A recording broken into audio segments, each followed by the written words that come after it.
puisque chaque semaine qui commence est un nouveau départ, j'avais envie de vous lire une histoire. Alors je vous propose le bijou comme un bisou du dimanche soir. Cette semaine, c'est un épisode spécial dédié au podcaston.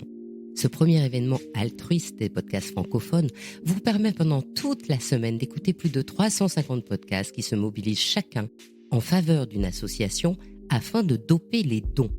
Vous allez découvrir plein de podcasts et nous aider à démontrer qu'écouter un podcast peut aussi créer un geste de générosité et un acte militant en faveur du monde. L'association que je vous propose d'aider est l'AMREF. C'est la première ONG africaine en santé publique. Elle se bat pour un accès équitable aux soins dans 35 pays d'Afrique subsaharienne et elle prête une attention particulière aux femmes et aux enfants. Son ambassadrice pour la France et l'Italie est la merveilleuse actrice et joaillère Caterina Murino, qui est avec moi pour vous raconter toutes ses actions et son histoire. Bonjour Caterina. Bonjour Anne et bonjour à vous tous. L'AMREF, explique-nous son histoire. Son histoire, depuis 60 ans, l'AMREF existe grâce à 3 médecins anglophones qui, avec leurs avions, ils sont allés dans les endroits les plus lointains de l'Afrique, surtout dans les endroits où on n'avait pas de soins médicaux. Et donc, avec leurs petits avions, ils décidaient au milieu du désert d'opérer, de faire du vaccin, de soigner les gens. Et sur l'idée de ces 3 médecins, ils ont créé les Flying Doctors. Donc, je pense que beaucoup de gens ils connaissent un peu moins les noms AMREF, mais beaucoup plus les Flying Doctors. Et donc, les Flying Doctors existent toujours. L'AMREF, aujourd'hui, est basée à Nairobi. Exactement, même dans l'aéroport de Nairobi, il y a un hangar immense où il y a 2 avions de l'AMREF qu'on peut appeler 7 jours sur 7 et 24 heures sur 24. Et à côté, il y a une petite pièce que je visitais qui est plein des radios. Et ces radios, ils peuvent être connectés dans tous les endroits de l'Afrique, les plus lointains, les plus au milieu de rien, les plus reculés, pour demander de l'aide en cas d'urgence. Et donc, bien sûr, sous la base des Flying Doctors, l'AMREF s'est développée depuis 60 ans. On essaye d'apporter des soins médicaux. Ça a commencé donc dans l'Afrique anglophone. Et grâce aussi à l'AMREF France, on commence à se développer aussi dans l'Afrique francophone. Les Flying Doctors sont toujours là, mais vu malheureusement tous les problèmes que l'Afrique doit faire face depuis très longtemps, on travaille sur beaucoup d'autres projets, comme la construction des puits d'eau, les toilettes dans les écoles, la formation des sages-femmes. Et donc l'idée, c'est d'essayer de couper la distance entre les villages, les micro-villages au milieu du désert et les grandes villes où il y a les hôpitaux pour construire un dispensaire, pour former des médecins, des sages-femmes pour que chaque village puisse être un peu plus indépendant et pas dépendre directement de la ville qui est vraiment très loin. Il y a un point sur lequel tu prêtes une attention toute particulière, c'est effectivement les femmes et donc le problème de l'excision. Le problème de l'excision, c'est un problème assez complexe. C'est pas quelque chose qu'on peut changer avec une loi. C'est pas quelque chose qu'on peut changer avec des mots. C'est quelque chose qu'il faut travailler avec le temps pour changer les mentalités. L'excision, comme vous savez, c'est l'ablation de petits lèvres, des grandes lèvres dans les femmes à l'âge des 10-12 ans. Parce que quand on utilise cet acte barbare sur les jeunes filles, ça veut dire que la jeune fille est prête pour être mariée. La jeune fille, elle doit sortir de l'école, elle doit terminer leur vie de femme, entre guillemets, avec un futur propre. Et donc, il va être mise dans la main de quelqu'un qui va l'épouser pour faire des enfants. Et donc, ça va sans dire penser qu'il y a une petite fille de 10 ou 12 ans qui peut tomber enceinte à un âge que ce n'est pas possible. Bien sûr, le corps, entre guillemets, il peut tomber enceinte parce qu'ils vont voir les premières règles. Mais c'est normal qu'un corps d'une petite fille de 10 et 12 ans, il ne peut pas porter une grossesse normale. Et donc, l'excision, il va porter très souvent la mort de la petite fille aussi pendant l'accouchement. Et surtout, il y a tous les problèmes de la société. Ça veut dire qu'on utilise encore les jeunes filles comme un objet qui n'a pas droit à choisir son propre futur, mais qu'il a juste les droits d'être femme et mère. Et donc, l'excision, c'est pour ça que c'est très complexe, parce que ce n'est même pas les hommes qui pratiquent l'excision, mais sont les grand-mères, sont les tantes, sont les chefs du village. Une de notre ambassadrices, c'est Nisingalate, qui fait partie d'une tribu Maasai, et qui, grâce à sa force et cet immense esprit qu'elle a, et réussit à convaincre son grand-père à pas se faire exciser. Et donc, elle lutte avec l'AMREF pour essayer qu'il y ait un nombre majeur de petites filles ne soient pas excisées. Et donc, ce qu'ils essayent bien sûr de faire à l'AMREF, et qui est petit à petit, ils arrivent à faire changer les mentalités, parce que c'est surtout ça. Après, tout le monde il dit oui, ils sont faits aussi avec des rasoirs qui peuvent avoir des infections, mais moi, je ne voudrais même pas arriver à expliquer ça, parce qu'on ne doit même pas arriver à expliquer ça. On ne doit même pas arriver à penser que si c'est fait avec, on va dire, à l'hôpital, c'est bien. Mais non, c'est vraiment l'acte qu'il soit fait avec des infectants, de l'alcool ou sans alcool. C'est pas ça le problème, c'est qu'il faut pas faire cet acte barbare pour éviter que les jeunes filles soient, entre guillemets, vendues, qui ne deviennent pas mères à 10 et 12 ans, et surtout pour construire un futur de femmes à l'école, à l'université, et qui puisse avoir une femme épanouie, de vraies femmes, et pas un objet pour juste faire des enfants.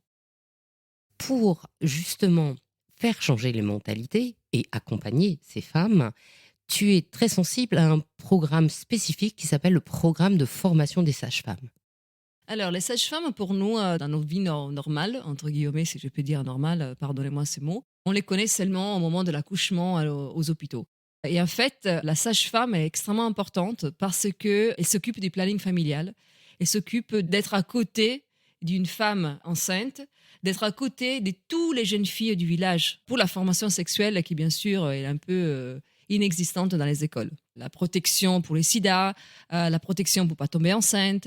Et surtout, malheureusement, on a trouvé, et on trouve encore malheureusement, beaucoup de jeunes filles qui, pour aller accoucher, ils ont retrouvé leur corps mort dans la route, parce que il faut penser qu'il y a des villages qui sont à 20 km, 50 km des hôpitaux, et donc ils marchent pour essayer de pouvoir accoucher à l'hôpital, et ils meurent bien sûr avec l'enfant dans la route. Je me souviens m'avoir raconté ça à Esther Madoudou, que c'était notre, on peut dire, sage-femme symbole, et ça c'est vraiment catastrophique. Comment on peut aujourd'hui, en 2023, penser qu'il y a des femmes qui marchent pour aller essayer d'accoucher, et après ils perdent la vie, elle et son enfant.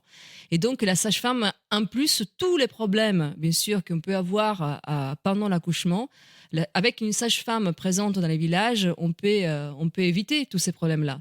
Et donc la sage-femme est extrêmement importante, et une sage-femme elle peut s'occuper des 500 mères dans un village, de 500 femmes. Et c'est un nombre extraordinaire. Donc, c'est pour ça que la formation des sages-femmes, c'est vraiment quelque chose de très important, aussi pour éviter, par exemple, la mort de la maman pendant l'accouchement. Et donc, bien sûr, le petit bébé qui vient de naître, il va juste devenir orphelin de maman tout de suite. Donc, la sage-femme est vraiment, vraiment très importante. Et bien sûr, aussi dans les cas de l'excision. Parce que justement, c'est elle qui a l'entre-gens, la force nécessaire à se faire entendre auprès du chef de village, c'est ça? Oui, parce que les sages-femmes, ils sont vraiment, bien sûr, comme des médecins, et donc ils ont une formation aussi particulière. Ils sont vraiment écoutés par le chef du village. Donc, plus de sages-femmes on peut former, on pourrait vraiment éradiquer complètement l'excision, au moins en Afrique, parce que pour qui ne sait pas, mais je pense que tout le monde le sait, ça, malheureusement, l'excision, ce n'est pas un problème qui est en Afrique, mais c'est un problème de beaucoup, beaucoup de pays, dans plusieurs cultures. Et donc, c'est un problème qui fait partie de plusieurs parties du monde. Alors, ce que je sais, c'est que tu aimes la MREF aussi parce que dans la MREF, on est certain que les dons arrivent vraiment à destination pour aider les gens. L'AMREF, c'est vraiment une organisation non gouvernementale les plus transparentes qui existent au monde. Je vous souhaite de venir voir même les bureaux qu'on a ici en France. Avant, on avait au centre de Paris, mais au centre de Paris, c'était dans les couloirs d'un autre bureau. C'était entre les toilettes du bureau et les couloirs pour rentrer au bureau des autres de ce grand palais. Donc en fait, ce qu'on cherche de faire, c'est de payer le moins possible ici les charges, entre guillemets, les bureaux et tout le reste, pour qu'on puisse envoyer le 85-90% d'argent qu'on reçoit des dons pendant toute l'année à l'Afrique et aux projets qu'on a en Afrique. À travers cette ONG, on est vraiment sûr que le don arrive à destination. Complètement, et c'est que j'ai vu dans tous mes voyages que j'ai fait en Afrique, que vraiment l'AMREF, c'est une ONG extrêmement présente, c'est donc la plus grande ONG. Et quand j'ai commencé à travailler en 2006 pour l'AMREF, et je suis allée au Kenya, je me suis rendu compte que quand on est arrivé avec les voitures, avec le logo AMREF sur les côtés, on était bienvenus partout. Ça veut dire que l'AMREF a une vraie action d'aide concrète au sein de la population. Et n'oublie pas que les 90% des gens qui travaillent pour l'AMREF en Afrique sont des Africains. Donc, ce n'est pas nous, entre guillemets, les Blancs, qui vont essayer de résoudre les problèmes africains, qui n'en connaissent absolument rien, mais sont vraiment les Africains qui demandent à l'AMREF quoi faire pour améliorer les conditions d'un village. Petit à petit, depuis 2006, j'ai vu qu'au début, le gouvernement n'était pas vraiment avec nous, et il s'est rendu compte aussi que l'AMREF faisait vraiment quelque chose de concret. Et donc l'AMREF, aujourd'hui, sur plusieurs pays, il travaille vraiment à côté du ministère de la Santé en Afrique, dans plusieurs pays en Afrique. Et donc c'est quelque chose qui est plus clair que ça, c'est pas possible. Donc ça veut dire que les actions sont concrètes pour essayer de donner les deux droits les plus importants au monde pour l'être humain, ça veut dire la santé et l'éducation. Depuis le temps que tu es l'ambassadrice de l'AMREF, quel est le message que tu nous transmettrais à nous qui sommes ici, tranquillement, en France? Enfin, presque tranquillement, je veux dire, en France. Ou au moins c'est en toujours Europe. la question là, Kéane. Alors, c'est très complexe parce que chaque fois que je suis allée en Afrique, j'ai fait 4 voyages au Kenya, à Addis Abeba, en Éthiopie, et le dernier au Sénégal. Ce sont des voyages que je ne sais pas si je les fais pour moi ou pour essayer de comprendre comment on peut aider en Afrique et l'AMREF, parce que chaque fois que je suis rentrée, c'était très douloureux, mais en même temps, il m'enrichissait en tant qu'être humain. Tous les problèmes qu'on a ici dans notre vie sont vraiment un peu ridicules. Et j'ai toujours pensé que notre vie, qu'on programme, qu'on cherche de penser qu'est-ce qu'on fait la semaine prochaine, qu'est-ce qu'on fait dans 3 mois, qu'est-ce qu'on fait l'année prochaine. Chez eux, c'est pas exactement comme ça. Et c'est plutôt une survie, une existence où on vit jour par jour. Et je me suis posé plusieurs fois la question comment ça aurait été si moi, je serais née là-bas. Tout ce qu'on a aujourd'hui dans notre vie, c'est notre travail. On a beaucoup travaillé pour avoir notre statut, entre guillemets. On a étudié notre maison, les objets qui nous entourent. On a un peu mérité ça, peut-être. La plupart de nous, on a mérité ça. Parce qu'on a bossé, bien sûr, avec un peu de chance, mais tout ce qu'on a aujourd'hui autour de nous, on a quand même bossé pour l'avoir. Par contre, il y a un truc qu'on n'a pas vraiment mérité, que c'est les lieux de naissance. En fait, moi, je suis née en Sardaigne, en Italie. Toi, tu es née ici, en France. Ce sont quand même des pays qui ont eu beaucoup de chance. Et nous, on a eu beaucoup de chance. C'est une chance qu'on n'a pas méritée à la naissance, parce qu'on n'a rien fait avant de naître. Et donc, moi, j'aurais pu naître là-bas, où tout est compliqué. Et ça me l'avait dit Fanta. Fanta, c'était mon chauffeur de l'AMREF à l'époque, dans un bar à Addis Abeba. Elle m'a dit, tu sais, Caterina, moi, j'ai rêverais d'aller en Italie, mais je n'ai même pas de passeport. Et en fait, la différence entre toi et moi, c'est que moi, je suis née ici.